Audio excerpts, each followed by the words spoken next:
प्रथम पीयूसी के सभी छात्रों को मेरा नमस्कार। आज हम यहाँ पर एक पाठ देखेंगे। उस पाठ का नाम है बिंदा। इस पाठ को लिखा है महादेवी वर्मा जी ने।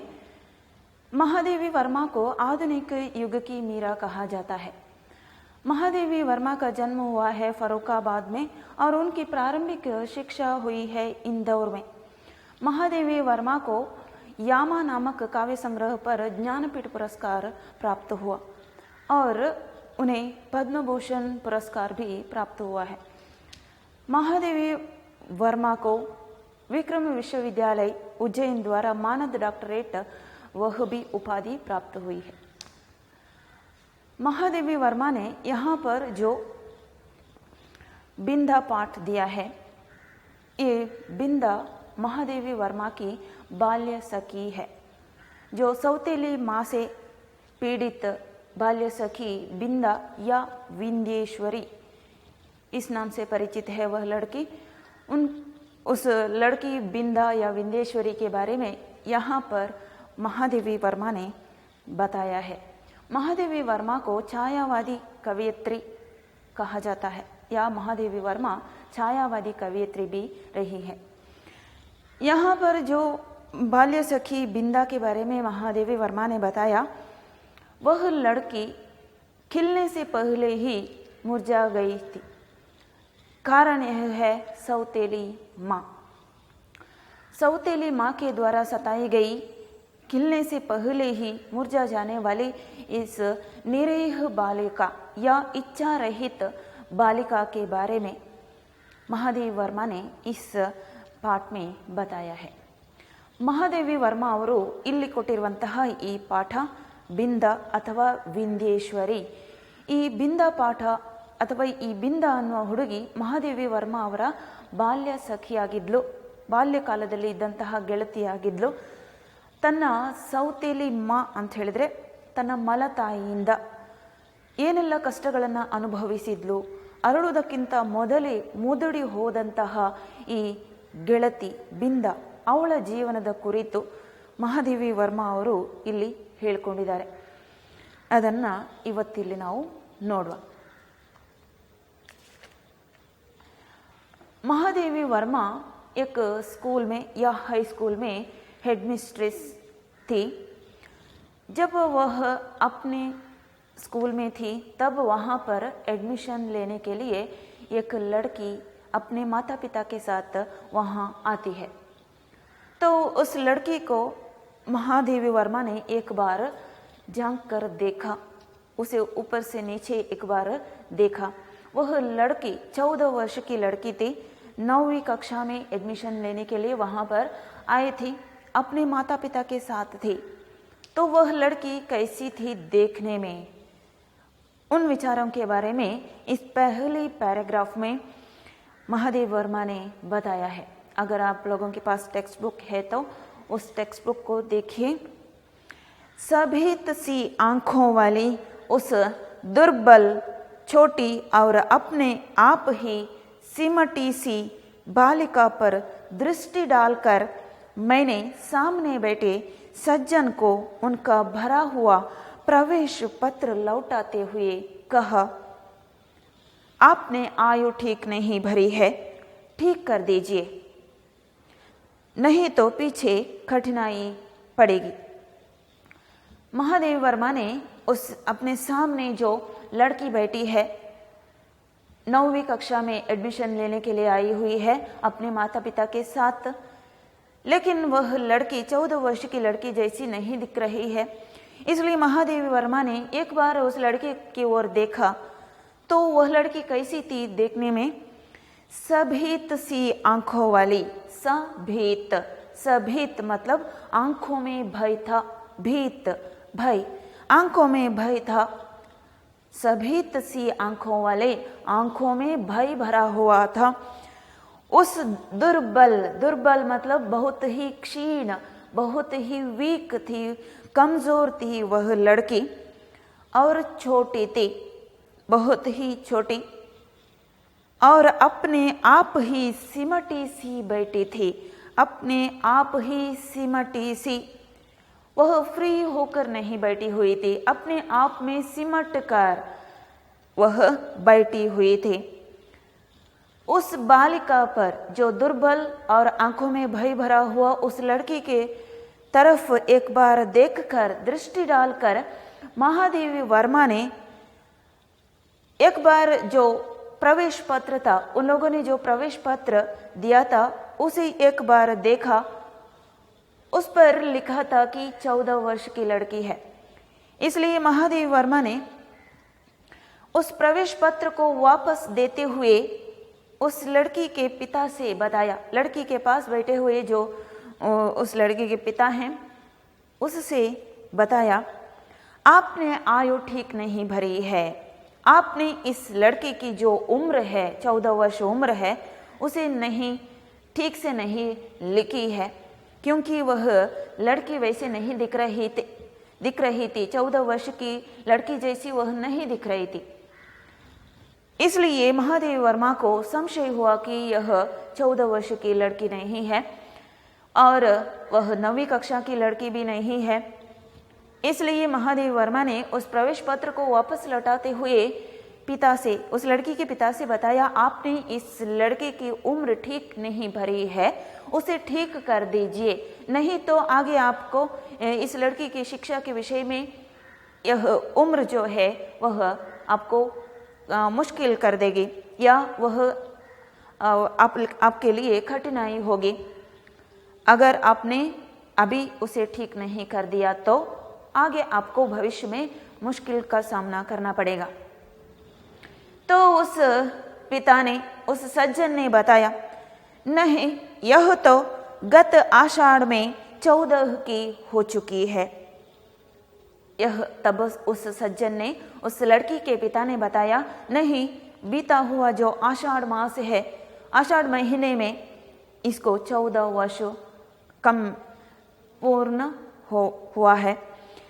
सुनकर मैंने कुछ विस्मित भाव से अपनी उस भावी विद्यार्थिनी को अच्छी तरह देखा।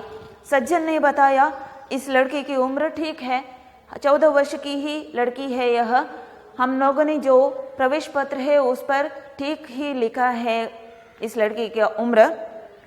यह सुनकर महादेवी वर्मा को आश्चर्य हुआ। विस्मित होकर अपनी उस भावी विद्यार्थिनी, आगे विद्यार्थिनी होने वाली है, विद्यार्थिनी को अच्छी तरह एक बार देखा। मैंने उस लड़की की तरह ठीक तरह से देखा, जो 9 वर्षीय बालिका की सरल चंचलता से शून्य थे। 9 वर्षीय बालिका, 9 वर्षीय मतलब 9वीं कक्षा में प्रवेश लेने के लिए आई हुई 14 वर्ष की लड़की, उसमें जो 14 वर्ष की लड़की में जो चंचलता है या जीवन के बारे में उत्साह है, वह कुछ भी नहीं दिख रहा था। सरल चंचलता से शून्य थी। 14 वर्ष की लड़की में जो चंचल स्वभाव होना चाहिए था, वह चंचल स्वभाव उस लड़की में नहीं दिख रहा था। और 14 वर्षीय किशोरी के सलज उत्साह से अपरिचित थे। 14 वर्ष के जो लड़की है, उस लड़की में जो उत्साह या लज्जा, वह कुछ भी दिखाई नहीं दे रहा था। इसलिए महादेवी वर्मा को उस लड़की के पास बैठी हुई उस लड़की की माँ जो है, उस माँ के बारे में एक संशय आता है कि वह असली माँ है या सौतेली माँ है। ಈ ಮೊದಲನೇ ಪ್ಯಾರಾಗ್ರಾಫಲ್ಲಿ ಮಹಾದೇವಿ ವರ್ಮಾ ಅವರು ಹೇಳಿರುವಂಥದ್ದು ಬಿಂದ ಅನ್ನುವ ಹುಡುಗಿಯ ಬಗ್ಗೆ, ಅಥವಾ ಈ ಕಥೆಯಲ್ಲಿ, ಈ ಪಾಠದಲ್ಲಿ ಹೇಳಿರುವಂಥದ್ದು ಮಹಾದೇವಿ ವರ್ಮಾ ಅವರ ಬಾಲ್ಯ ಗೆಳತಿ ಸಖಿ ಅರಳುವುದಕ್ಕಿಂತಲೂ ಮೊದಲೇ ಮುದುಡಿ ಹೋದಂತಹ ಒಂದು ಯಾವುದೇ ರೀತಿಯ ಭಾವನೆ, ಯಾವುದೇ ರೀತಿಯ ಆಸೆ ಇಲ್ಲದೇ ಇರುವಂತಹ ಒಂದು ಹುಡುಗಿಯ ಕಥೆಯನ್ನು ಇಲ್ಲಿ ಹೇಳಿದ್ದಾರೆ. ಮಹಾದೇವಿ ವರ್ಮಾ ಅವರು ಒಂದು ಹೈಸ್ಕೂಲಲ್ಲಿ ಹೆಡ್ ಮಿಸ್ಟ್ರೆಸ್ ಆಗಿದ್ದರು, ಮುಖ್ಯೋಪಾಧ್ಯಾಯ ಆಗಿದ್ದರು. ಅಂತಹ ಸಮಯದಲ್ಲಿ 9ನೇ ಕ್ಲಾಸಿಗೆ ಪ್ರವೇಶವನ್ನು ಪಡೆಯಲಿಕ್ಕೆ ಒಬ್ಬಳು ಹುಡುಗಿ ತನ್ನ ತಂದೆ ತಾಯಿಯ ಜೊತೆಗೆ ಆ ಸ್ಕೂಲಿಗೆ ಬರ್ತಾಳೆ. ಮಹಾದೇವಿ ವರ್ಮಾ ಅವರ ಎದುರಿಗೆ ಕೂತ್ಕೊಂಡಿದ್ದಾರೆ ಮೂವರು ಸಹ. ಮಹಾದೇವಿ ವರ್ಮಾ ಅವರ ಎದುರಿಗೆ ಕೂತ್ಕೊಂಡಂತಹ ಮಧ್ಯದಲ್ಲಿ ಹುಡುಗಿ ಕೂತಿದ್ದಾಳೆ. ಅವಳ ಪಕ್ಕದಲ್ಲಿ ಅಮ್ಮ ಮತ್ತು ಈಚೆ ಕಡೆ ಅಪ್ಪ ಕೂತಿದ್ದಾರೆ. ಮಹಾದೇವಿ ವರ್ಮಾ ಅವರಿಗೆ ಆ ಹುಡುಗಿಯನ್ನು ನೋಡಿದಾಗ ಒಂದು ಸಲ ಅನುಮಾನ ಬರ್ತದೆ. ಇದೇನು ಈ ಹುಡುಗಿ 9ನೇ ಕ್ಲಾಸಿಗೆ ಪ್ರವೇಶವನ್ನು ಪಡೀಲಿಕ್ಕೆ ಬಂದಂಥ ಹುಡುಗಿಯ, ಇವಳು 14 ವರ್ಷದ ಹುಡುಗಿಯ, 14 ವರ್ಷದ ಹುಡುಗಿಯ ಹಾಗೆ ಇವಳು ಕಾಣಿಸ್ತಾ ಇಲ್ಲ. ಯಾಕೆ ಅಂತ ಹೇಳಿದರೆ 14 ವರ್ಷದ ಹುಡುಗಿಗೆ ಇರಬೇಕಾದಂತಹ ಆ ಒಂದು ಜೀವನ ಉತ್ಸಾಹ, ಆ ಒಂದು ಚಂಚಲ ಸ್ವಭಾವ ಅದು ಯಾವುದು ಅವಳಲ್ಲಿ ಕಾಣ್ತಾ ಇರಲಿಲ್ಲ. ತಂದೆ ತಾಯಿಯ ಜೊತೆಯಲ್ಲಿ ಬಂದಿದ್ದಾಳೆ. ಅವಳು ಸಹಜವಾಗಿ ತುಂಬ ಕುತೂಹಲದಿಂದ, ಖುಷಿಯಿಂದ, ಅಲ್ಲಿ ಸಂತೋಷದಿಂದ ಅಲ್ಲಿ ಕೂತಿರಬೇಕಾಗಿತ್ತು. ಆದರೆ ಅವಳು ಹೇಗಿದ್ದಾಳೆ, ಅವಳ ಕಣ್ಣುಗಳಲ್ಲಿ ಭಯ ಕಾಣಿಸ್ತಾ ಇದೆ ಮಹಾದೇವಿ ವರ್ಮಾ ಅವರಿಗೆ. ಸಾಭೀತ್, ಕಣ್ಣುಗಳಲ್ಲಿ ಭಯ ಇದೆ. ಅವರು ದುರ್ಬಲ್ ಅಂದರೆ ತುಂಬ ಕ್ಷೀಣವಾಗಿದ್ದಾಳೆ, ವೀಕ್ ಆಗಿದ್ದಾಳೆ. 14 ವರ್ಷದ ಹುಡುಗಿಗೆ ಇರಬೇಕಾದಂತಹ ಸಹಜವಾದ ಬೆಳವಣಿಗೆ ಆ ಹುಡುಗಿಯಲ್ಲಿ ಕಾಣಿಸ್ತಾ ಇಲ್ಲ. ಚೋಟಿ ಹಾಗೂ 14 ವರ್ಷದ ಹುಡುಗಿಯಲ್ಲಿರುವಂತಹ ಆ ಒಂದು ಬೆಳವಣಿಗೆ ಅವಳಲ್ಲಿ ಇಲ್ಲ. ತುಂಬ ಸಣ್ಣಗೆ ಇದ್ದಾಳೆ. ಶರೀರದಲ್ಲಿ ಸಹ ತುಂಬ ವೀಕ್ ಆಗಿ ಕಾಣಿಸ್ತಾ ಇದ್ದಾಳೆ. ಅವರ ಅಪ್ನೆ ಆಪ್ ಹಿ ಸಿಮಟಿಸಿ, ತನ್ನೊಳಗೆ ಹುದುಗಿಕೊಂಡು, ಅಂದರೆ ಫ್ರೀಯಾಗಿ ಕೂತ್ಕೊಂಡಿಲ್ಲ, ಅವಳು ತನ್ನೊಳಗೆ ಮುದುಡಿಕೊಂಡು ಕೂತಿದ್ದಾಳೆ. ಅಂತಹ ಹುಡುಗಿಯ ಕಡೆಗೆ ಒಂದು ಸಲ ಮಹಾದೇವಿ ವರ್ಮಾ ಅವರು ದೃಷ್ಟಿ ಹರಿಸಿ ಅವಳನ್ನೊಮ್ಮೆ ನೋಡ್ತಾರೆ. ಇವಳು 14 ವರ್ಷದ ಹುಡುಗಿಯ, ಇವಳು 9ನೇ ಕ್ಲಾಸಿಗೆ ಪ್ರವೇಶವನ್ನು ಪಡೀಲಿಕ್ಕೆ ಬಂದಂತಹ ಹುಡುಗಿಯ, ಇವಳು ಯಾಕೆ ಹೀಗಿದ್ದಾಳೆ?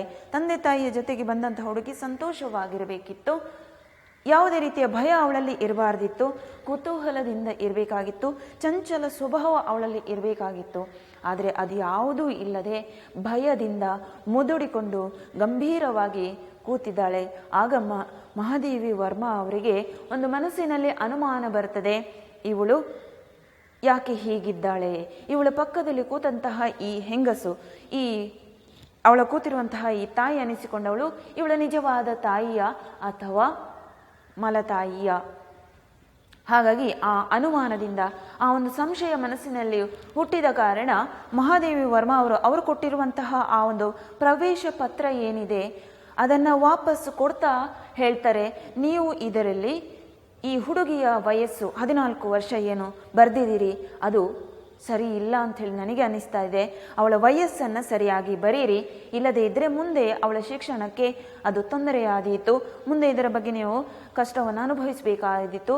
ಹಾಗಾಗಿ ಆ ಕಷ್ಟವನ್ನು ತಪ್ಪಿಸುವುದಕ್ಕೋಸ್ಕರ ಈಗಲೇ ಅವಳ ವಯಸ್ಸನ್ನು ಸರಿ ಮಾಡಿಬಿಡಿ ಅಂಥೇಳಿ ಮಹಾದೇವಿ ವರ್ಮಾ ಅವರು ಹೇಳ್ತಾರೆ. ಆವಾಗ ಆ ಹುಡುಗಿಯ ತಂದೆ ಏನು ಹೇಳ್ತಾರೆ, ಇಲ್ಲ, ನಾವು ಈ ಪ್ರವೇಶ ಪತ್ರದಲ್ಲಿ ಇವಳ ವಯಸ್ಸನ್ನು ಸರಿಯಾಗಿ ಬರೆದಿದ್ದೇವೆ, ಅವಳಿಗೆ 14 ವರ್ಷ ಸರಿಯಾಗಿದೆ ಅಂಥೇಳಿ ಅವರು ಉತ್ತರ ಕೊಡ್ತಾರೆ. ಆಗ ಮಹಾದೇವಿ ವರ್ಮಾ ಅವರಿಗೆ ಮತ್ತೂ ಅನುಮಾನ ಆಗ್ತದೆ, ಮನಸ್ಸಿನಲ್ಲಿಯೇ ಪ್ರಶ್ನೆ ಮೂಡ್ತದೆ, ಹೌದಾ ಇವಳು ಯಾಕೆ ಹೀಗಿದ್ದಾಳೆ? 14 ವರ್ಷದ ಹುಡುಗಿ ಹೀಗಿರಬೇಕಾಗಿತ್ತು, ಆದರೆ ಇವಳು ನೋಡಿದರೆ ಹೀಗಿದ್ದಾಳೆ, ಮುದುಡಿಕೊಂಡು ಕೂತಿದ್ದಾಳೆ, ಭಯ ತುಂಬಿಕೊಂಡಿದೆ, ಗಂಭೀರವಾದಂತಹ ಹುಡುಗಿ, ಚಂಚಲ ಸ್ವಭಾವ ಇದ್ಯಾವುದೂ ಇಲ್ಲದೆ ಇವಳು ಹೀಗಿದ್ದಾಳೆ ಅಂತಾಗುವಾಗ ಮಹಾದೇವಿ ವರ್ಮಾ ಅವರಿಗೆ ಒಂದು ಸಣ್ಣ ಅನುಮಾನ ಬರ್ತದೆ. ಇವಳು ಪಕ್ಕದಲ್ಲಿ ಕೂತಿರುವಂತಹ ಇವರು ತಾಯಿ ಅನಿಸಿಕೊಂಡವರು ಈ ಹುಡುಗಿಯ ನಿಜವಾದ ತಾಯಿಯ ಅಥವಾ ಮಲತಾಯಿಯ? ಅದು ಯೋಚನೆಗೆ ಬಂದ ತಕ್ಷಣವೇ ಗೊತ್ತಾಯಿತು. ಅವರು ಆ ಪಕ್ಕದಲ್ಲಿ ಕೂತಂತಹ ಹುಡುಗಿಯ ತಂದೆಯಲ್ಲಿ ಪ್ರಶ್ನೆ ಮಾಡ್ತಾರೆ, ಅಥವಾ ಅವರೇ ಉತ್ತರ ಕೊಡ್ತಾರೆ, ನಿಮಗೆ ಗೊತ್ತಿರಬಹುದು ಇವಳು ನನ್ನ 2ನೆಯ ಪತ್ನಿ ಅಂಥೇಳಿ. ಅನುಮಾನದ ದೃಷ್ಟಿಯಿಂದ ಮಹಾದೇವಿ ವರ್ಮಾ ಅವರು ಹೇಳಿದಾಗ ಆ ಹುಡುಗಿಯ ತಂದೆ ಉತ್ತರ ಕೊಡ್ತಾರೆ, ಇಲ್ಲಿ ಕೂತಿರುವವರು ಅಥವಾ ಹುಡುಗಿಯ ಪಕ್ಕದಲ್ಲಿ ಕೂತಿರುವವರು ಈ ಹುಡುಗಿಯ ಮಲತಾಯಿ, ಅಂದರೆ ನನ್ನ 2ನೆಯ ಪತ್ನಿ ಅಂತ ಹೇಳಿದರೆ ಹುಡುಗಿಯ ಮಲತಾಯಿ. ಆವಾಗ ಮಹಾದೇವಿ ವರ್ಮಾ ಅವರಿಗೆ ಎಲ್ಲವೂ ಕ್ಲಿಯರ್ ಆಗಿ ಬಿಡ್ತದೆ. ಇದು ನಿಜವಾದ ತಾಯಿ ಅಲ್ಲ, ಇವಳ ಚಿಕ್ಕಮ್ಮ, ಮಲತಾಯಿ. ಹಾಗಾಗಿ ಈ ಹುಡುಗಿ ಈ ರೀತಿ ಇದ್ದಾಳೆ. ಈ ಚಿಕ್ಕಮ್ಮನಿಂದ, ಈ ಮಲತಾಯಿಯಿಂದ ಈ ಹುಡುಗಿ ಬೇಕಾದಷ್ಟು ಸಂಕಟವನ್ನು ಅನುಭವಿಸ್ತಾ ಇದ್ದಾಳೆ, ಚಿತ್ರಹಿಂಸೆಯನ್ನು ಅನುಭವಿಸ್ತಾ ಇದ್ದಾಳೆ ಅನ್ನೋ ವಿಚಾರ ಮಹಾದೇವಿ ವರ್ಮಾ ಅವರಿಗೆ ಗೊತ್ತಾಯಿತು. ಆಗ ಮಹಾದೇವಿ ವರ್ಮಾ ಅವರ ಮನಸ್ಸು ಎಲ್ಲಿಗೆ ಓಡ್ತದೆ? ಎಷ್ಟೋ ವರ್ಷಗಳ ಮೊದಲು ಮಹಾದೇವಿ ವರ್ಮಾ ಅವರ ಬಾಲ್ಯ ಸಖಿಯಾಗಿದ್ದಂತಹ ಬಿಂದ, ಅವಳ ಕಡೆಗೆ ಮನಸ್ಸು ಅಥವಾ ಆ ಒಂದು ನೆನಪು ಮಹಾದೇವಿ ವರ್ಮಾ ಅವರನ್ನು ಕಾಡ್ತದೆ. ಮುಂದಿನ ಪ್ಯಾರಾಗ್ರಾಫನ್ನು ನೋಡುವ. उसकी माता के संबंध में मैंने या मेरी जिज्ञासा स्वगत न रहकर स्पष्ट प्रश्न ही बन गई होगी, क्योंकि दूसरी ओर से कुछ कुंठित उत्तर मिला। मेरी दूसरी पत्नी है और आप तो जानती ही होंगे, और उनकी वाक्य को अधसुना ही छोड़कर मेरा मन स्मृतियों की चित्रशाला में 2 युगों से अधिक समय की धूल के नीचे दबे बिंदा या विंध्येश्वरी के धुंधले चित्र पर उंगली रखकर कहने लगा, ज्ञात है, अवश्य ज्ञात है। उसकी माता के संबंध में मेरी जिज्ञासा मतलब जानने की इच्छा। किसके बारे में जानने की इच्छा? उस लड़की के पास बैठी हुई वह जो औरत है, उस औरत के बारे में जानने की इच्छा। स्वगत न रहकर, स्वगत वह प्रश्न मन में ही न रखकर महादेवी वर्मा ने उस औरत के बारे में उस सज्जन से, उस लड़की के पिता से पूछ ही लिया। प्रश्न के रूप में पूछा कि वह औरत इस लड़की की असली माँ है या सौतेली माँ। तब उत्तर क्या मिला? क्योंकि दूसरी ओर से कुछ कुंठित उत्तर मिला, मेरी दूसरी पत्नी है। तब उत्तर मिला, उस लड़की के पिता ने, उस सज्जन ने बताया, यह मेरी दूसरी पत्नी है, इस लड़की की सौतेली माँ है। तो आप तो जानती ही होंगी, यह विचार तो आपको पता ही होगा, ऐसा उस सज्जन ने बताया। तब महादेवी वर्मा का मन, जो सज्जन, वह आगे भी बातें कर रहा था, लेकिन उनका जो बात है वह महादेवी वर्मा के कानों पर नहीं पड़ रहा था, क्योंकि महादेवी वर्मा का मन कहाँ दौड़ गया? बहुत साल पहले जो बिंदा मर चुकी थी या सौतेली माँ के क्रूर व्यवहार से वह मुरझा गई थी, उस लड़की के बारे में महादेवी वर्मा का मन सोचने लगा।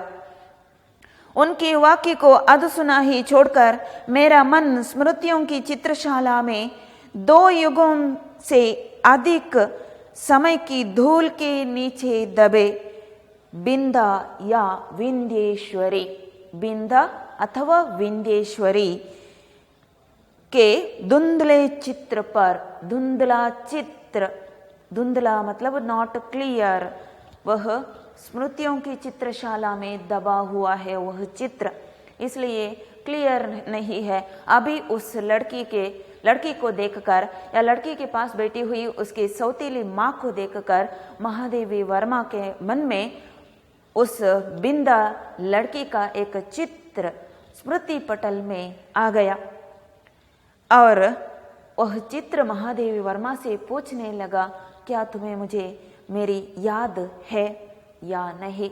तब महादेवी वर्मा का मन कहने लगा कि अवश्य याद है बिंदा, तुम्हारे बारे में मुझे कभी, मैं तुमको कभी भी भूल नहीं सकती, तुम्हारे बारे में मुझे सब कुछ याद है। ಈ 2ನೇ ಪ್ಯಾರಾಗ್ರಾಫಲ್ಲಿ ಏನು ಹೇಳ್ತಾರೆ? ಮಹಾದೇವಿ ವರ್ಮಾ ಅವರಿಗೆ ಒಂದು ಅನುಮಾನ ಬರ್ತದೆ. ಯಾರ ಬಗ್ಗೆ ಅನುಮಾನ? ಪ್ರವೇಶವನ್ನು 9ನೇ ಕ್ಲಾಸಿಗೆ ಪ್ರವೇಶವನ್ನು ಪಡೆಯಲಿಕ್ಕೆ ಬಂದಂತಹ ಆ ಹುಡುಗಿಯ ಪಕ್ಕದಲ್ಲಿ ಕೂತಿರುವಂತಹ ಅವಳ ತಾಯಿ ಅನಿಸಿಕೊಂಡವಳ ಬಗ್ಗೆ ಮಹಾದೇವಿ ವರ್ಮಾ ಅವರಿಗೆ ಅನುಮಾನ ಬಂದು ಆ ಅನುಮಾನ ಪ್ರಶ್ನೆಯಾಗಿ ಪರಿವರ್ತಿತ ಆಗ್ತದೆ. ಆ ಪ್ರಶ್ನೆಯನ್ನು ಮನಸ್ಸಿನಲ್ಲಿಯೇ ಇಟ್ಟುಕೊಳ್ಳದೆ ಆ ಹೆಂಗಸಿನ ಬಗ್ಗೆ ತಿಳ್ಕೊಳ್ಳುವ ಕುತೂಹಲ ಉಂಟಾಗ್ತದೆ.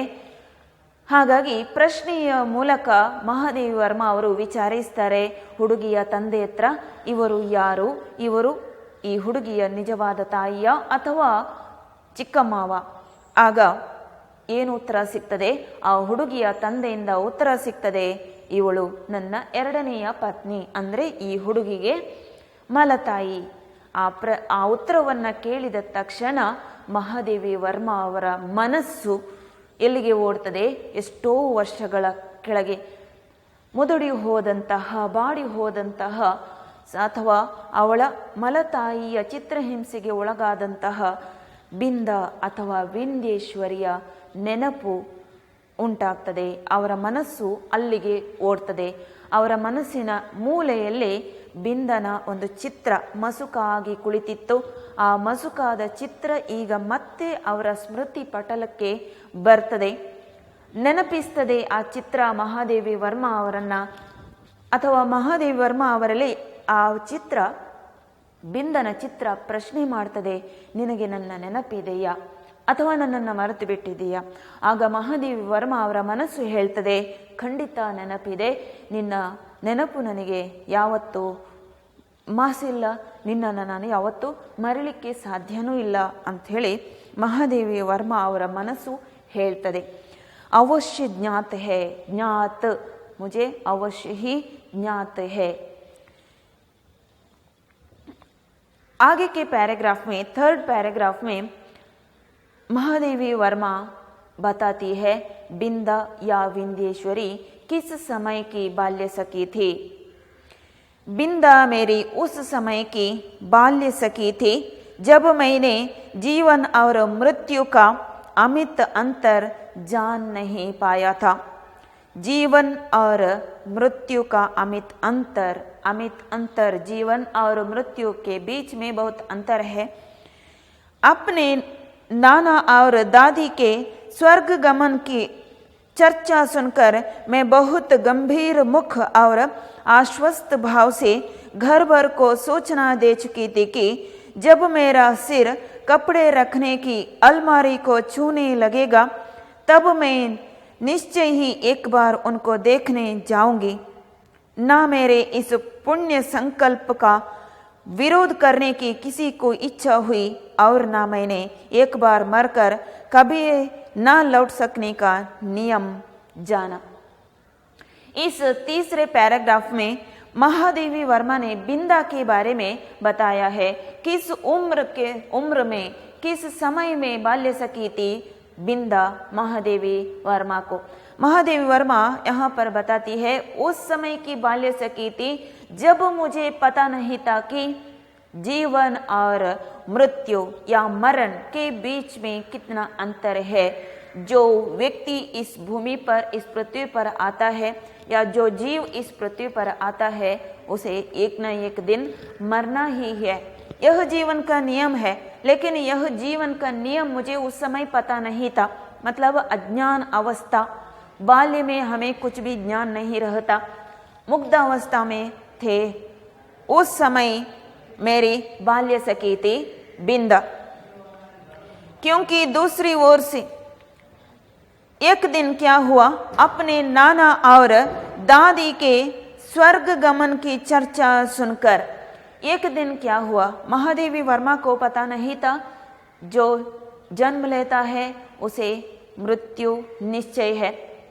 उस समय जब ज्ञान नहीं है या हमें कुछ भी समझ में नहीं आ रहा था, अथवा अज्ञान अवस्था, बाल्य अवस्था में एक दिन क्या हुआ, महादेवी वर्मा का जो नाना और दादी, वे दोनों स्वर्ग गमन, स्वर्गस्थ, उनकी मृत्यु हुई. तब घर पर, अगर हमारे घर में किसी की मृत्यु हुई तो हम लोग कैसे रहते हैं? खुशी से नहीं रहते. हम लोगों को बहुत ही दुख होता है, संकट होता है, हम लोगों को छोड़कर वे चले गए, ऐसा एक भावना हमें आती है. उस भावना से बाहर आने के लिए हमें कुछ दिन चाहिए. बहुत दिनों तक हम उनके जो मृत्यु के बारे में हम सोचते रहते हैं. हमें दुख से बाहर आने के लिए कुछ ही समय पड़ता है. कुछ दिनों के बाद हम अपने असली एक जीवन में वापस आते हैं. उसी तरह महादेवी वर्मा के घर में एक दिन उनके जो नाना है और दादी, उन दोनों की मृत्यु हो जाती है। तब घर पर सब लोग बहुत ही दुखित थे। सब लोगों के मुख पर एक दुख की छाया थी। तब महादेवी वर्मा बहुत छोटी थी, उन्हें पता नहीं था नाना और दादी का स्वर्ग गमन हुआ है। उसे उन विचारों के बारे में कुछ भी पता नहीं था, इसलिए वह गंभीर मुख भाव से सब लोगों को बताते आती है कि मैं एक दिन जब मैं बड़ी हो जाऊंगी, अलमारी तक मेरा सिर छूने लगेगा। मतलब उसका अर्थ क्या हुआ, जब मैं उतनी बड़ी हो जाऊंगी तब मैं एक बार स्वर्ग में जाकर अपने नाना और दादी को देखकर आऊंगी। यह बात सुनकर घर के सब लोग क्या समझते हैं, यह छोटी है, इसको कुछ भी समझ में नहीं आ रहा है, इसलिए यह लड़की ऐसे बातें कर रही है। ना किसी ने महादेवी वर्मा के इस पुण्य संकल्प के बारे में विचार विमर्श किया, ना किसी ने उन्हें ऐसा आज्ञा नहीं दी, या किसी ने भी ऐसा नहीं बताया कि जो एक बार मरता है वापस नहीं आता। इसलिए महादेवी वर्मा ने ऐसा समझ लिया कि मैं एक बार वहाँ पर जाकर आऊँगी, क्योंकि जब कोई भी मरता है तो हमारे बुजुर्ग क्या बताते हैं, हमारे घर पर जो बड़े लोग हैं वे बताते हैं अपने बच्चों से, तुम्हारे नाना भगवान के पास गए हैं। तो आगे क्या हो जाता है, ना मेरे इस पुण्य संकल्प का विरोध करने की किसी को इच्छा हुई और ना मैंने एक बार मरकर कभी ना लौट सकने का नियम जाना। किसी ने भी मेरे इस पुण्य संकल्प मतलब एक बार स्वर्ग जाकर अपने नाना और दादी को देखकर आऊंगा या आऊंगी। तो आगे क्या हो जाता है, ऐसी दशा में छोटे छोटे असमर्थ बच्चों को छोड़कर मर जाने वाली माँ की कल्पना मेरी बुद्धि में कहाँ ठहरती। ಇಲ್ಲಿ ಮಹಾದೇವಿ ವರ್ಮಾ ಅವರು ಬಿಂದ ಎಷ್ಟನೇ ಸಮಯದಲ್ಲಿ ಅಂತ ಹೇಳಿದ್ರೆ, ಯಾವ ಕಾಲದಲ್ಲಿ ಯಾವ ವಯಸ್ಸಿನಲ್ಲಿ ಬಾಲ್ಯ ಸಖಿಯಾಗಿದ್ಲು. ಮಹಾದೇವಿ ವರ್ಮಾ ಅವರು ಹೇಳ್ತಾರೆ ಮುಗ್ಧಾವಸ್ಥೆ, ಬಾಲ್ಯಾವಸ್ಥೆ ಅಂತ ಹೇಳಿದ್ರೆ ಮುಗ್ಧಾವಸ್ಥೆ, ಅಲ್ಲಿ ಯಾವುದೇ ರೀತಿಯ ಜ್ಞಾನ ತಿಳುವಳಿಕೆ ನಮಗೆ ಇರೋದಿಲ್ಲ. ಆ ಸಮಯದಲ್ಲಿ ಬಿಂದ ಅವರ ಗೆಳತಿಯಾಗಿದ್ಲು. ಒಂದು ಸಲ ಮಹಾದೇವಿ ವರ್ಮಾ ಅವರ ಮನೆಯಲ್ಲಿ ಏನಾಯಿತು, ಅವರ ಅಜ್ಜ ಮತ್ತು ಅಜ್ಜಿ ತೀರ್ಕೊಂಡ್ರು, ಸ್ವರ್ಗಸ್ಥರಾದರು. ಆವಾಗ ಮನೆಯಲ್ಲಿ ಎಲ್ಲರೂ ತುಂಬ ದುಃಖದಿಂದ ಇದ್ರು. ಆದರೆ ಮಹಾದೇವಿ